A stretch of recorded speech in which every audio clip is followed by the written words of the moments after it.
Good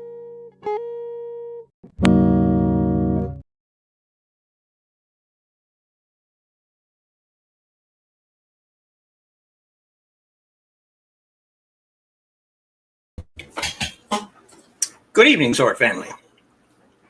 Welcome to the Teahouse. Tonight, we're going to be discussing a little bit about the GOAT, the greatest of all time, the man himself, Bruce Lee. Now, I was introduced to Bruce Lee. Stupid phone.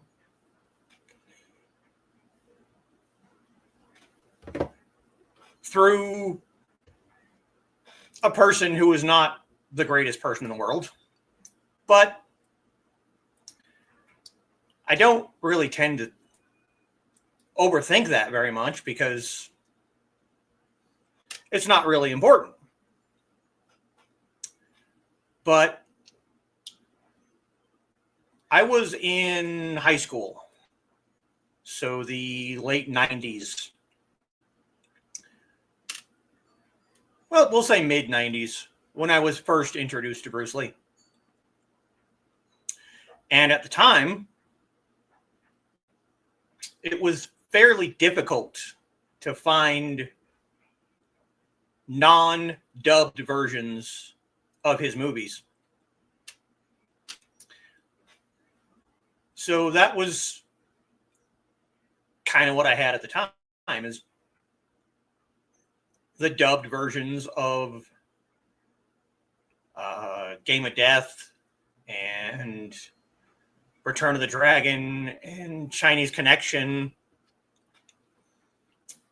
And that actually also kind of was a gateway to getting into Jackie Chan and Jet Li and Donnie Yen. So, you know, Bruce Lee was kind of the very beginning of my martial arts journey, we'll call it.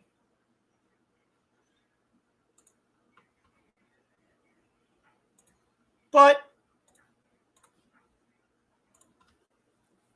Bruce himself was obviously long past before I got a chance to, you know, really get into it.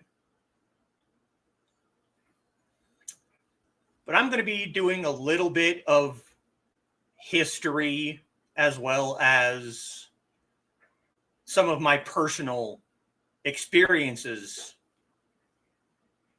with Bruce Lee and martial arts and kind of his philosophy on martial arts. But before we do that, we're going to go through the comments. Not too many today, but it's all right. First through the door is Dan. Good evening. A little early, but that shouldn't be a problem. Yeah, it's almost an hour early, but that's all right. It's all good. Good evening, Dan. And there is Foxy Evening Dan. Be in and out cooking. We're trying to get dinner in pre-show for once. Yeah, we already had our dinner for tonight, so I don't have to rush to be done, but we'll see. Not a problem. Enjoy dinner. It was pretty good. It was all right. And Rich is joining us. Merry Saturday-mas. Saturday-mas. Wow, that's actually harder to say than you would expect, but Rich is going to be my honored guest on Tea Time in 3 weeks. 3 weeks from today, December 14th. So that's going to be fun. So, you know, look forward to that. That's going to be a fun one, I think.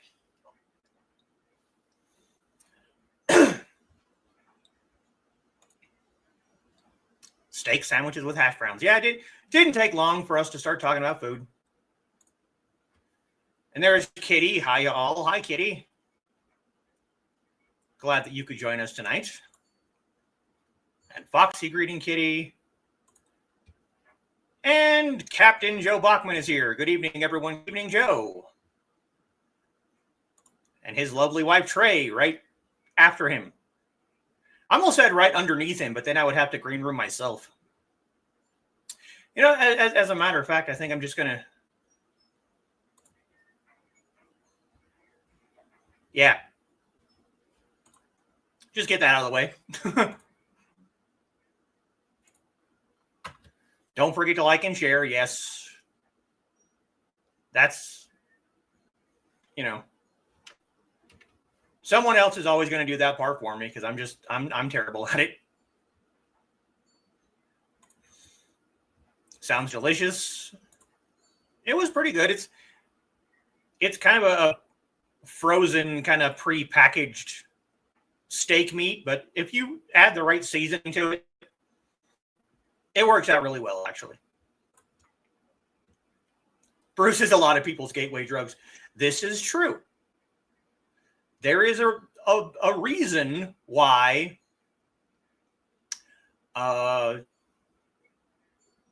he is, at least to me, considered the greatest of all time. A lot of people, a lot of Asians and Asian Americans would probably not have jobs in Hollywood if it wasn't for him. So that's just my opinion, but you know. Joe is painting. Yeah, I have the 3D printing stream up on the other browser.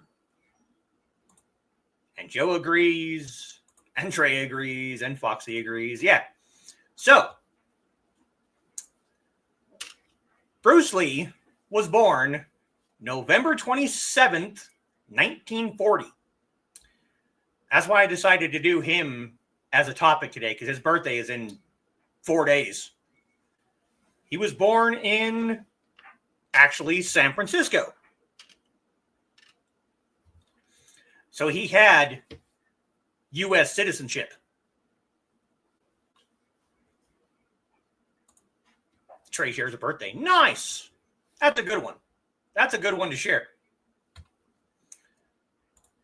He was born to a Cantonese opera singer.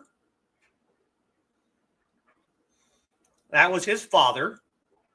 His mother was Eurasian. His parents traveled to California for an opera tour in Chinatown. And then he was born in, you know, Chinatown, San Francisco in 1940. His name at birth was Li Junfan in Mandarin, or in Cantonese, Lei Zanfan. But later, when he got into movies as a child, he took the stage name Li Xiǎolóng, or Lei Xiǎolóng in Cantonese, which means the little dragon.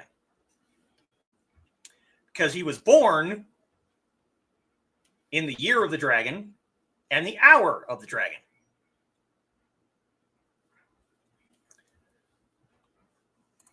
So, yeah. Remember my first views of Bruce Lee was the Green Hornet. Green Hornet was a good show. And the only reason that it didn't do as well as it should have was because,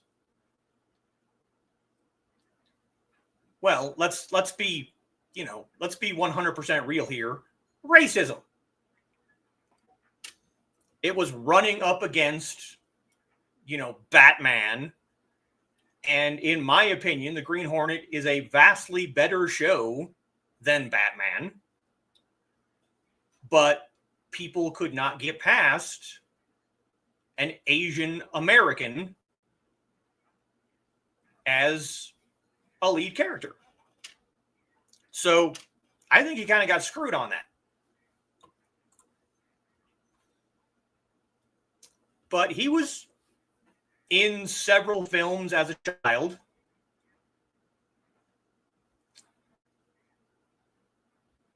He was transferred in 1956 to St. Francis Xavier College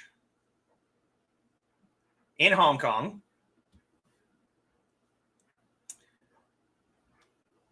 He got into a lot of street fights, but he was introduced to, I'm old, by the way. Well, he was introduced to his Shifu, Ip Man, in 1953. And trained under him for quite some time.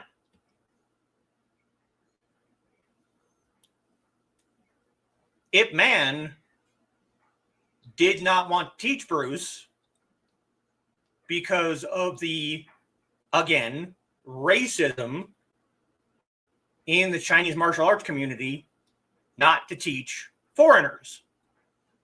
Bruce was Chinese American.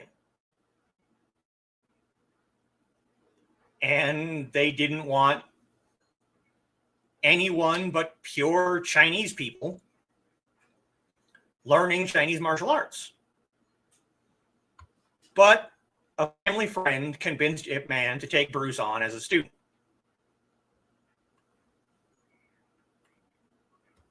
After only a year of training with Ip Man, most of the other students refused to train with him because of his mixed ancestry.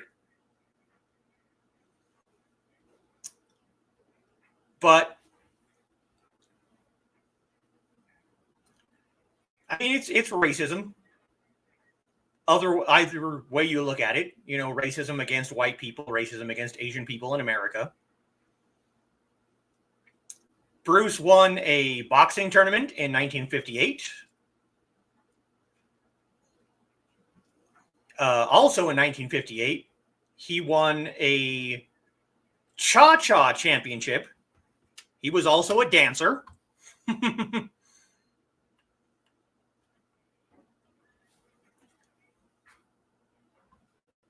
In the late teen years,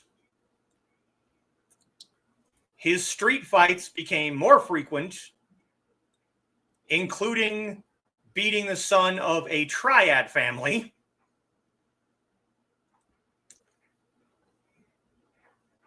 A rival school challenged the Wing Chun school on a rooftop in Hong Kong, and an unfair punch caused Bruce to go into such a rage that he beat the kid so badly that he knocked out one of his teeth, and led to the boys complaining to the local police. Bruce's mother had to go to the local police station and sign an affidavit saying that she would take full responsibility for his actions if they released him into her custody. She didn't tell Bruce's father, but suggested that Bruce go back to the U.S. at 18 because they were afraid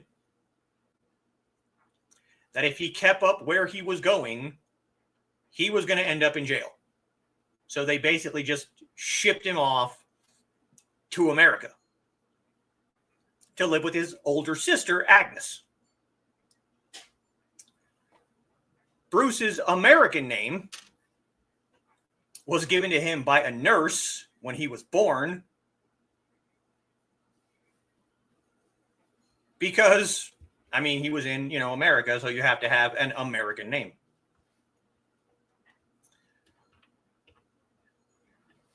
He moved to Seattle in 1959 to continue high school, where he worked for Ruby Chow at her restaurant.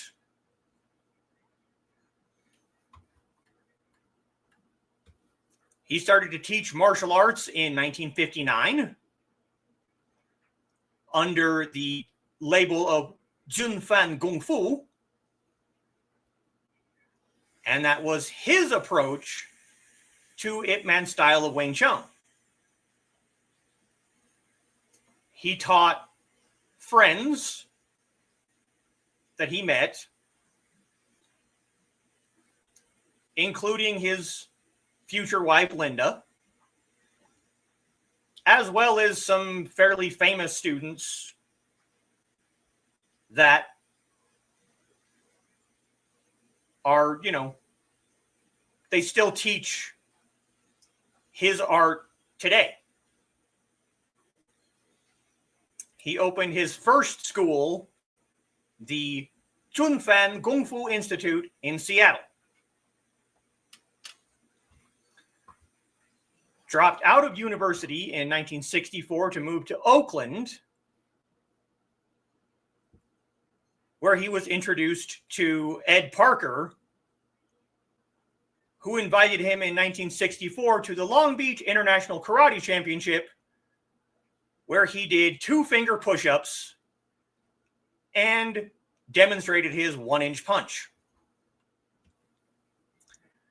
In 1964, he had a private match with Wong Jack Man because of his tendency to teach white people. Again, the Chinese martial artists in Chinatown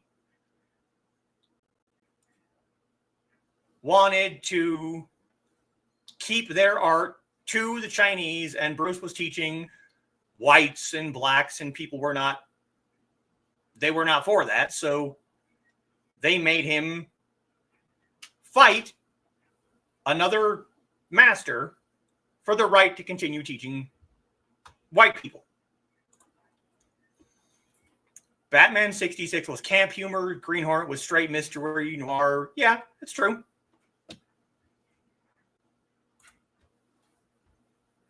Well, hello there, Jiang.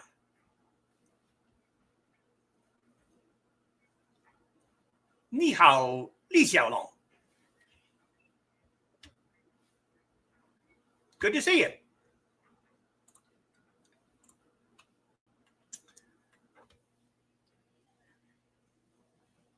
There are different claims to how long the fight lasted. But regardless, Bruce said it lasted for too long. It was between 20 and 30 minutes. And depending on if you talk to Bruce's students or Wong Jack Man's students, every person will be like, okay, our guy won, their guy won. According to Bruce and Linda and one of his students, the fight only lasted for 3 minutes.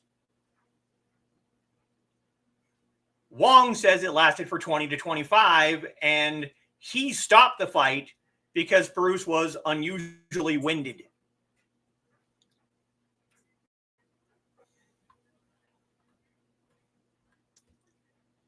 From 1966 to 67, Bruce played Kato alongside Van Williams in the Green Hornet.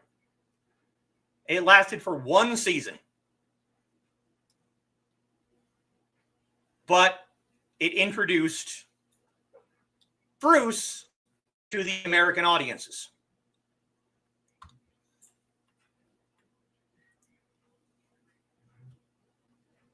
In Hong Kong, the Green Hornet was known as the Kato Show, because in Hong Kong, they liked seeing an Asian in a lead role.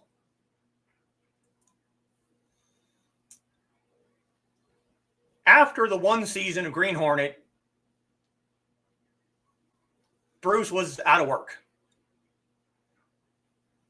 The match with Wong Jack Man, even though,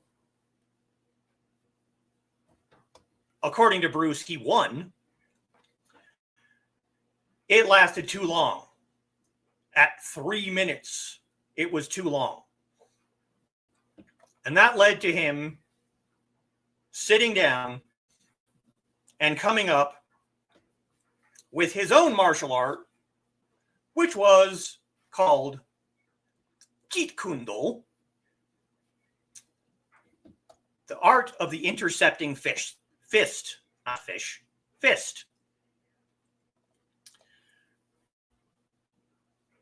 He took bits and pieces of Wing Chun and boxing and fencing and brought them all together into a single martial art. Bruce was, despite the fact that he was trained in an art, was very much against the idea of strict styles. He wanted to be able to adapt to any given situation, and he decided that styles are too rigid. He didn't want to be stuck in one area. That's why he took bits and pieces of different martial arts and different disciplines and created his own martial art, which is actually more of a philosophy of martial arts than it is a martial arts style in and of itself. But it doesn't really have forms or strict discipline as much as it is, like I said, a philosophy. He emphasized an approach called the style of no style. He wanted to get rid of the formal approach of traditional styles. Even his own Junfan Kung Fu was too restrictive.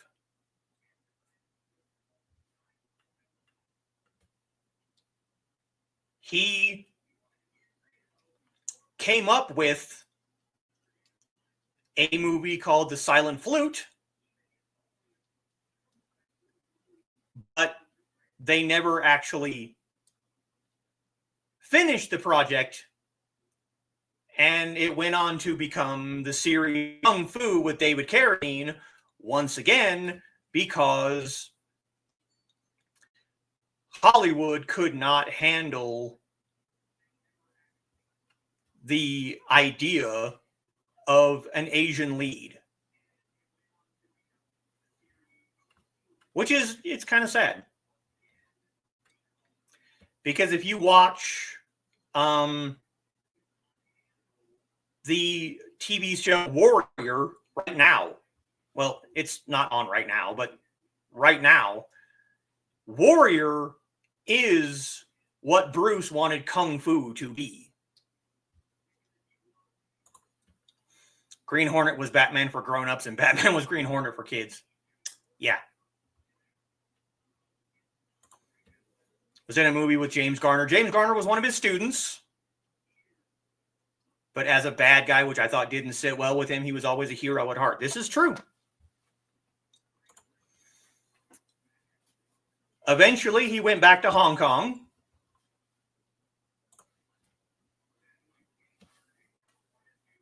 And in 1971, played his first leading role in The Big Boss, which was a huge box office success, which was followed up by Fist of Fury and Way of the Dragon in 1972.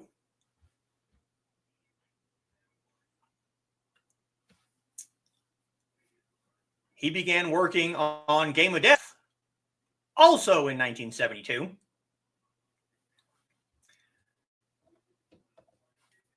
He filmed with 7-foot basketball star Kareem Abdul-Jabbar, who also was a student of his,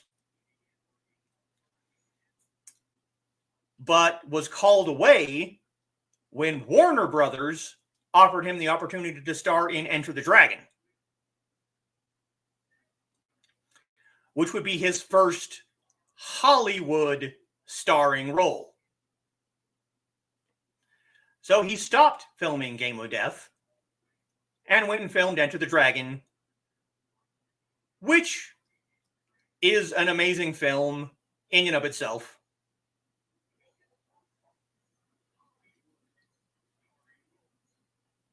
But he was never able to finish Game of Death because on July 26, 1973, he died of brain swelling.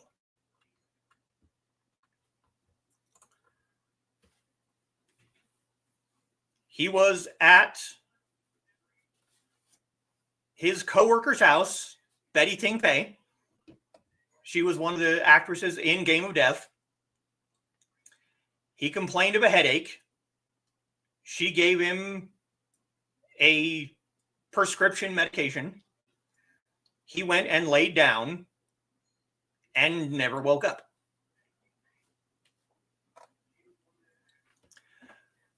While doing the dubbing of Enter the Dragon, he passed out in a bathroom, but they were able to revive him later.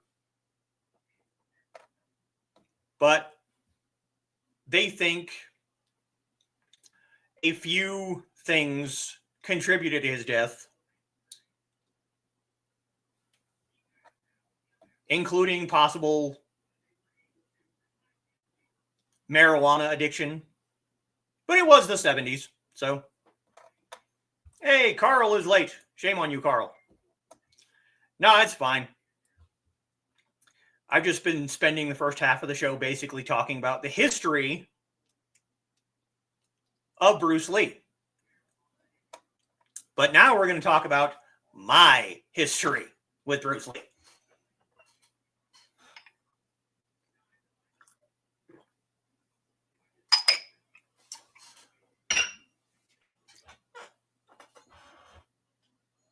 Lost track of time. It happens.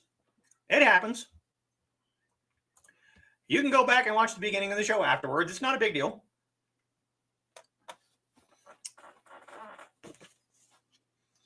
Look at this. Dog-eared. Old. I have the symbol cut out. I put it in my locker in high school. This is the book right here that Bruce Lee wrote while he was laid up with a back injury that he was sustained while lifting weights. And there's Donna. Hello, Donna. I really, really have a hard time not singing every time she comes in. The Donna song from La Bamba. If you don't know that song, go look it up. It's a good song. But anyway, I was introduced to Bruce Lee by my uncle, who is not a good person, when I was an early teenager. And Dan greeting Carl and Donna, yes. I watched Fists of Fury. I watched Big Boss. I watched Way of the Dragon, but they were all dubbed. And that was the beginning of my hatred of dubbed films. It wasn't so bad with Enter the Dragon because they were still using the original actors' voices. They were still using, you could match the voice that's speaking to the person who's speaking it. But dubbed films, especially in the 70s, if you watch old, even into the 80s and possibly 90s, if you watch old dubbed Chinese martial art films, I swear they use the same 4 people for every single movie. All of them sound like the same 4 people are doing the dubbing for every movie. And they're terrible. I don't even really like dubbing the other way. I watched Neverending Story dubbed in Spanish in junior high, and I had the same issue. Give me subtitles, and I will read them.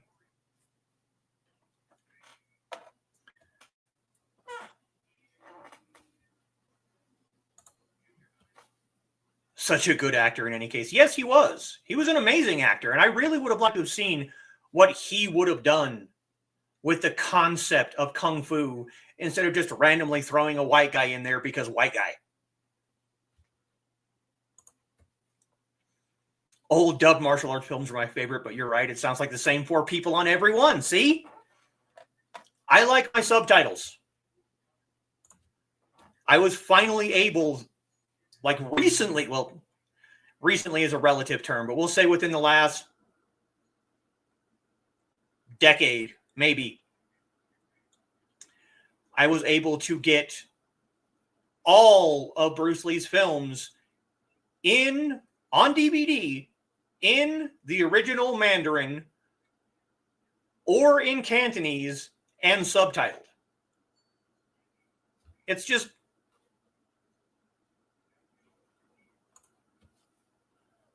three of them star in Big Trouble in Little China. That's another good movie. Big Trouble in Little China. It's an excellent movie.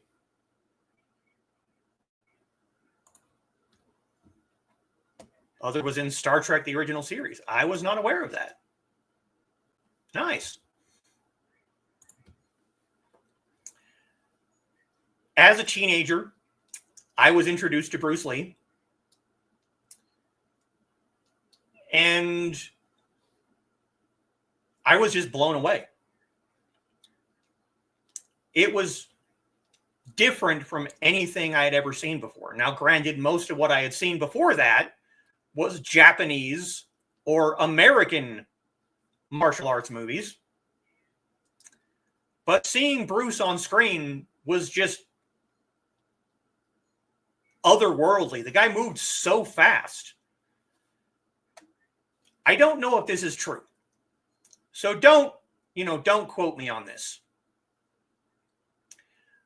But I heard that when filming Enter the Dragon, he moved so fast that the cameras couldn't catch the punches and kicks that he was throwing. And I know for a fact, because I own the movie, that there are times where there's slow motion during his fight scenes.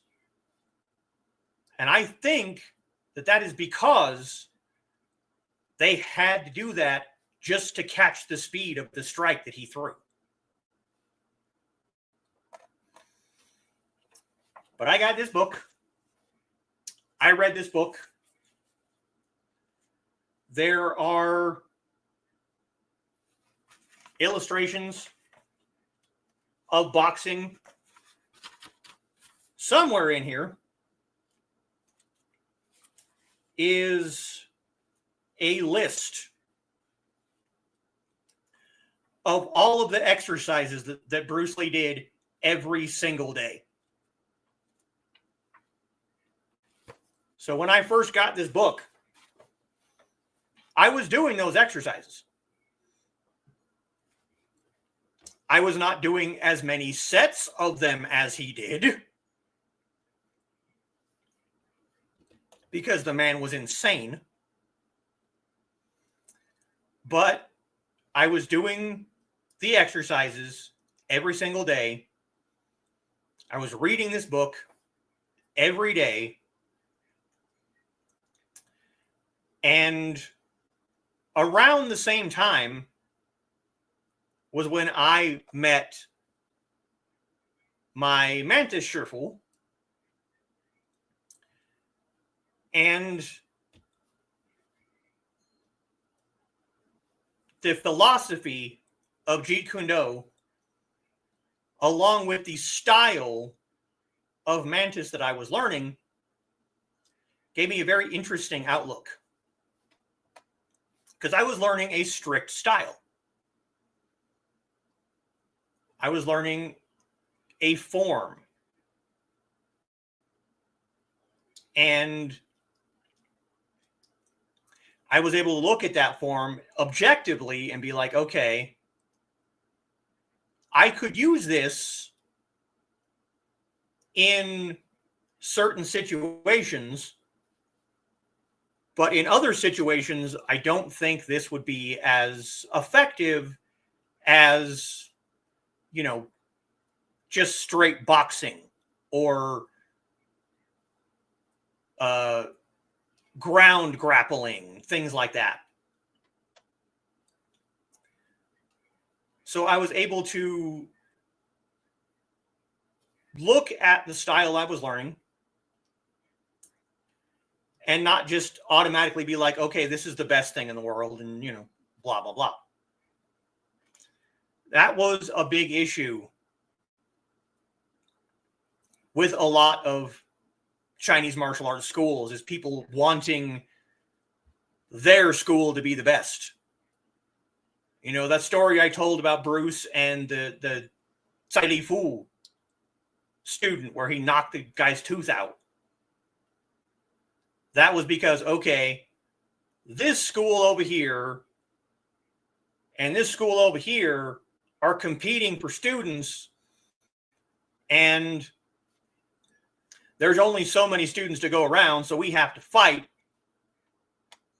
to see who is worthy of having those students. It really doesn't have to be that way, though, but that's the way it was.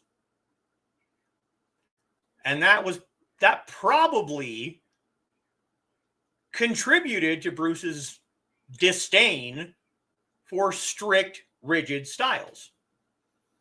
He wanted to be able to use whatever was useful for that situation. And that philosophy is probably a lot of the reason why I fight the way I fight now. I have learned multiple different styles from multiple different masters, different Sherful,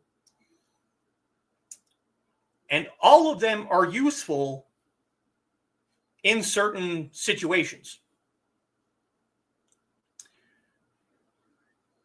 And so I have, in essence, created my own style very similar to the way that he created Jeet Kune Do.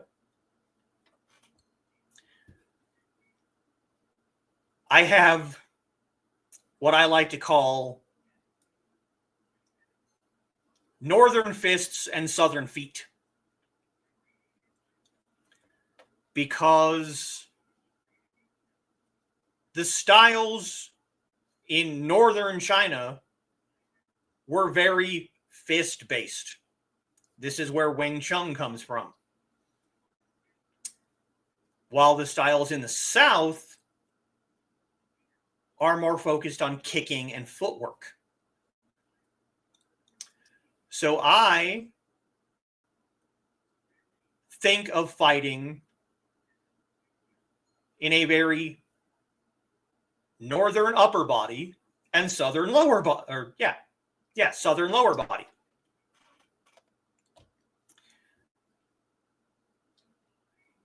I like to use the mantis that I learned from my first Shifu and from my most recent Shifu, along with Tai Chi and a little bit of boxing, while my legs will do Bagua circle walking. The funniest thing that could ever occur happened to me when I was about 21-ish.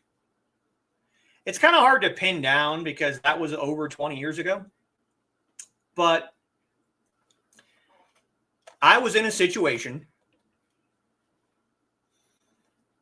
where I was needing to defend myself. And it was against another Chinese martial arts practitioner. And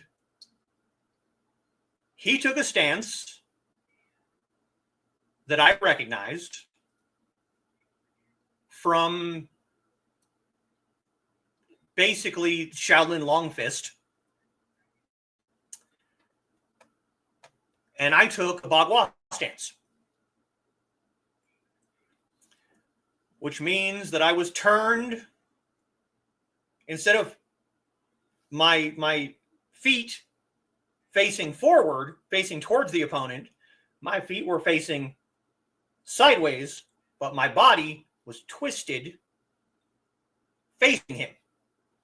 So he was expecting me to fight with Bagua because it was a Bagua stance. And what he didn't expect is for my upper body, my hands, instead of being in an open palm like you see in most Bagua, I had a mantis fist.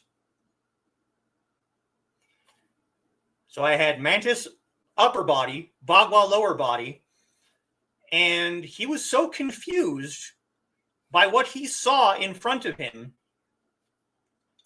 that he didn't throw a single punch.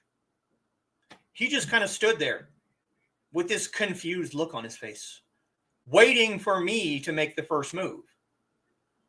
And that's not how I fight. I am not an offensive fighter. So I will stand there all day waiting for you to move first. And eventually he just kind of dropped his hands and walked away. And that was all thanks to the philosophies that I learned from Jeet Kune Do. Dan says there are certain fencing moves that I found useful in defending myself against bullies and random muggers. Probably not allowed in matches, but Street Fighter doesn't have rules except I live. Yes, very true. All unarmed, of course. I seldom carry a sword about my daily business. I would if I could. I do not.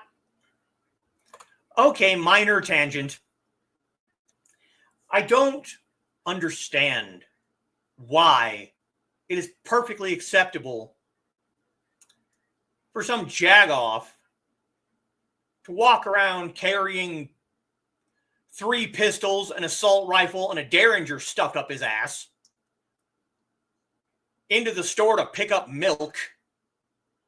But I am not allowed to carry what I consider to be a self-defense implement. I am not allowed to walk around in public carrying a sword, but people can carry as many guns as they want. I don't understand it, and I don't like it. But that's besides the point. Seldom is not never. Well, you know. My sword canes are supposed to be secret. Yeah.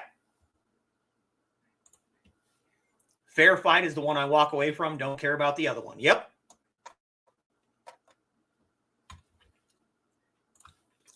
And I came back to this book and came back to this philosophy after I had to have my hip replaced. Because Bruce screwed up his back, and from what I've heard, again, this is, you know, from sources that might be considered unreliable, mainly, excuse me,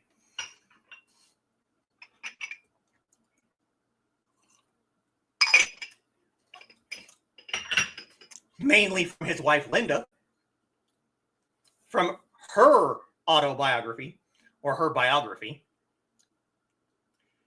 that he was told that he would never walk again from that injury. But he built himself back up. He built himself up from "you will never walk again" to one of the greatest martial artists of all time. Rich carries his assault yo-yo. Well, it's a weapon. It was originally a weapon. It wasn't supposed to be a toy. Those can be dangerous. Yes, they can. Rich says in Indiana, we can carry a sword on our hip. The second we bear the steel, it's illegal because brandishing. Yeah, see, that's just stupid. If you can carry it, you should be able to wield it. I personally think we should go back to being able to carry whatever we think a self-defense implement should be. I think that there should be no issue with walking down the street with a sword on my hip right next to someone carrying a spear right next to someone with, I don't know, a quarterstaff or a cane sword. I don't understand. Like I said, I don't really get why it's perfectly fine for someone to carry several guns on their person, but I can't carry a sword. And yes, it was a Filipino hunting weapon that was made into a toy to teach their young. Then it became a toy for the world. This is true. If you've ever seen any kind of flexible weapon, a rope dart or a whip, it's basically the same principle as a yo-yo. The only difference is a yo-yo has a weight on the end of it, and bullwhips do not. But I really enjoy Bruce Lee movies because of his ability to adapt to whatever situation he's in. And that was one of the founding principles of Jeet Kune Do, is you had to be able to adapt to whatever your opponent was doing.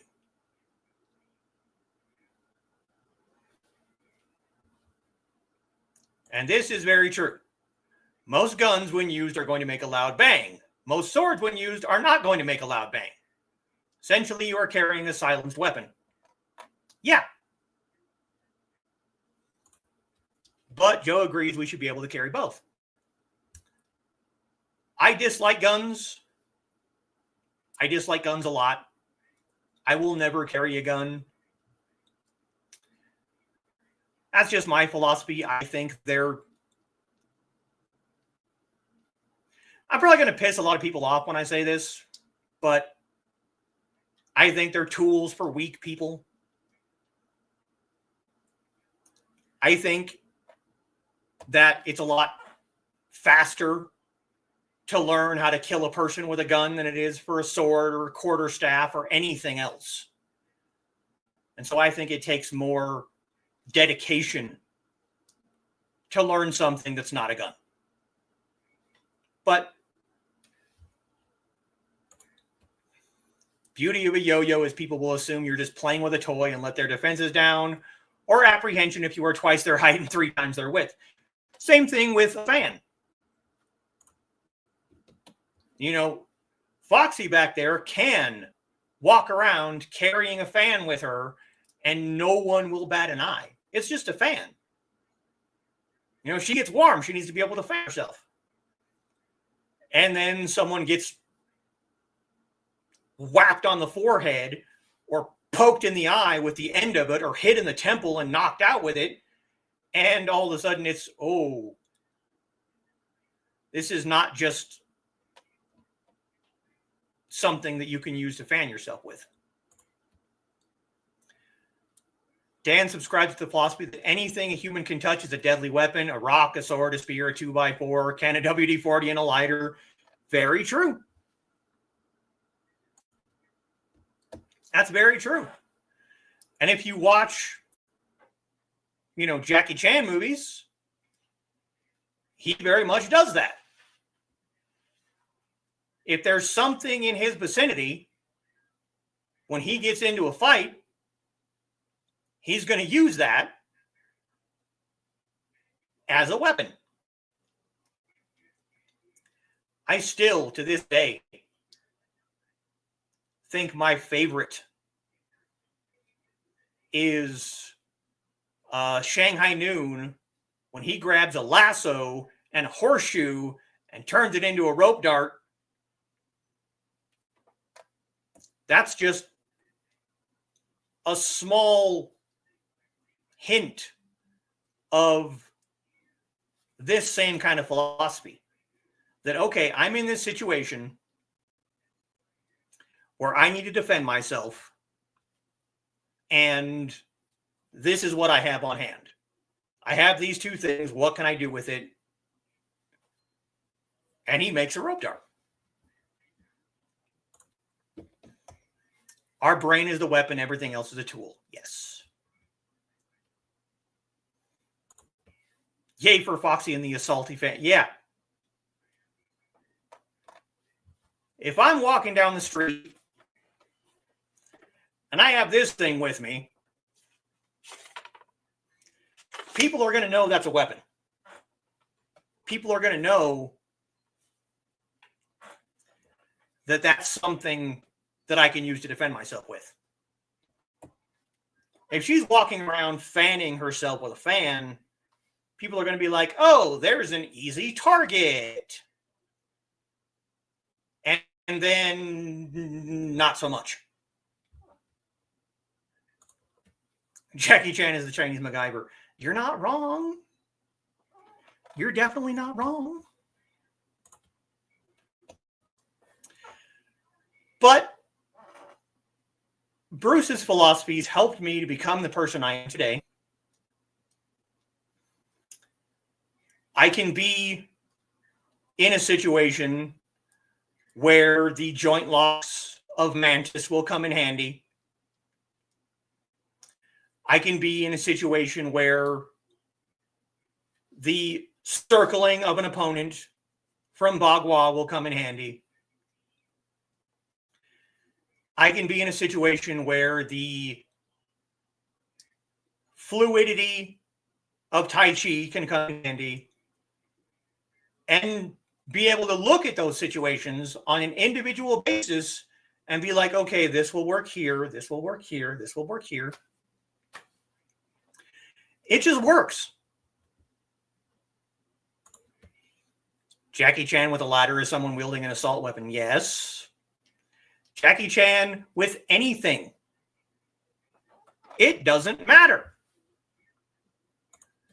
And it's that same philosophy of, this is the situation, this is what I have on hand, this is what I'm going to do. But you cannot stop to think about these things. It has to be done instantaneously.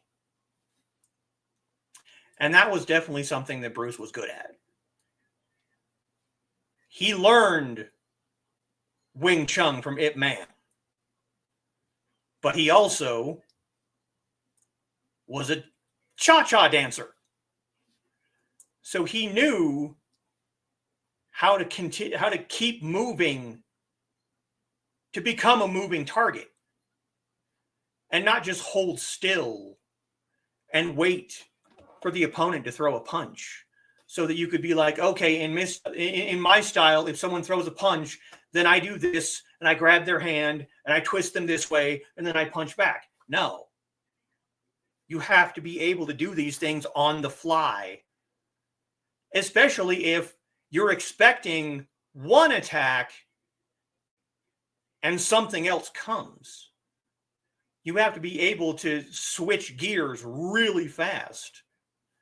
And that was definitely something that Bruce was good at. So, yeah. I took what I learned from all of my different teachers, and I put it all together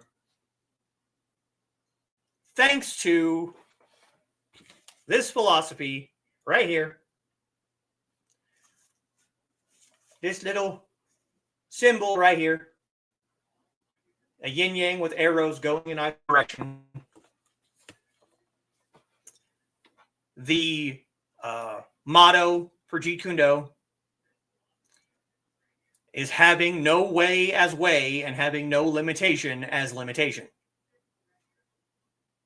You find what works for you, and what works for you in that situation. And that is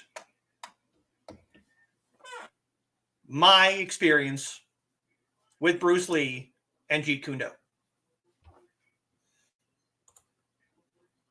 Jackie found a way to turn a Three Stooges comedy routine into self-defense. That is absolutely 100% right.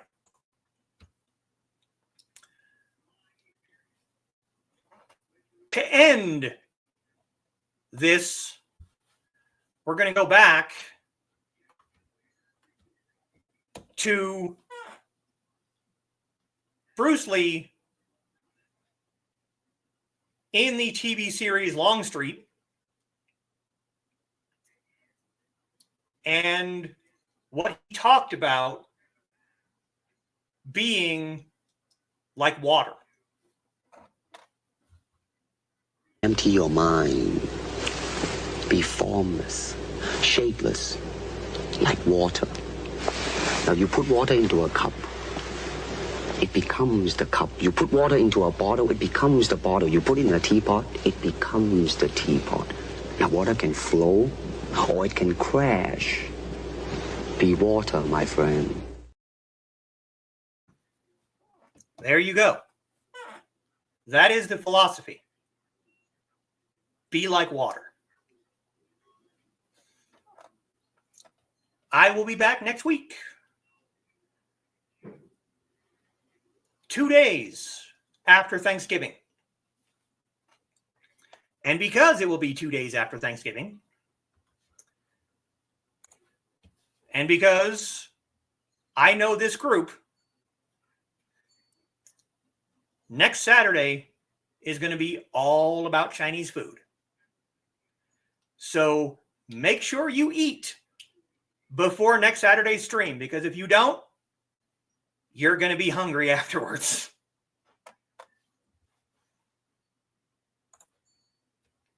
Great, Joe, as always. Thank you, Joe. One of my favorite quotes. I love that quote. I love that quote so much. Be like water. That's right. Carl says, good show because you showed heart. Thank you. Jesus knows us so well. I should after this much time. I may only be Chief O'Brien, but that doesn't mean I don't understand the bridge crew. And for those who don't understand that quote, go check out my Facebook. Trey, sounds like we need to order Chinese next Saturday. Oh.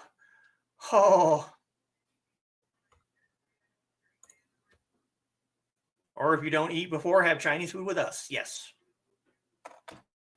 All right, folks. Thank you for coming. Thank you for watching. Thank you for commenting. Thank all the people for watching in the future. I will see you all next week. 再见。